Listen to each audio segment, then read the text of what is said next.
So like most people, we have a bunch of these cheap little flashlights that you buy. And this one specifically had issues where sometimes you pick it up and you click it and it'll blink and have some light, and then you shake it a little bit and it has a little light for a bit, and then it goes away if you move it at all, and then shake it a little bit and it works again. Click it, unclick it, unscrew the cap, rescrew the cap. Sometimes it lights up, sometimes it didn't. So I finally got fed up with it and gave my wife a different one to use, and then brought it out and decided, alright, maybe the batteries are dead, so I'll take the batteries out and look. And when I pulled the battery cartridge out, this spring came out. Well, those of you who know these things, there's a spring that is supposed to be in the cap to hold on one side of the battery unit. Then there's that spring. That's supposed to be down on the circuit board. It is not on the circuit board. And you can see on the very end where it used to be soldered on there. That's why the stupid thing was not working. So I'm going to see if I can get the circuit board out.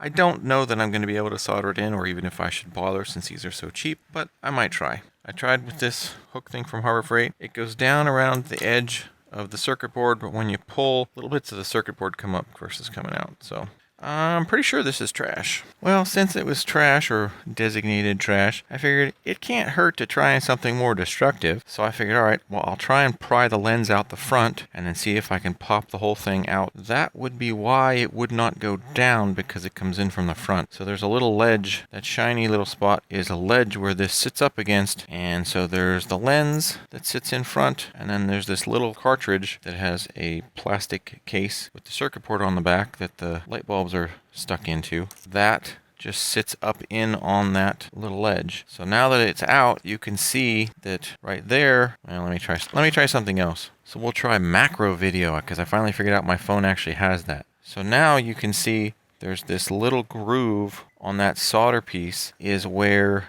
this little spring had attached originally. You get the idea. So that was attached there. So now that I got it out, maybe I will go in the garage and see if I can actually get that to solder in. Just as a does it work kind of thing. I don't think it's going to get back to usable, but yeah, it's a project. Alright, now it's time to play with solder.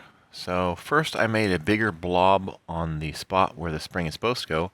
Then I had trouble trying to hold it correctly. And then when I finally got the solder blob melted and such, the spring was not twisted right, and then I spent all that time trying to twist it so that it was better and not touching things when it got squished, because you don't want to try and have it, squish and touch another thing. It's not going to work. Then I finally got that, and well, I don't know how well the solder joint is going to work, but it's at least soldered back on. That went better than I figured it was going to.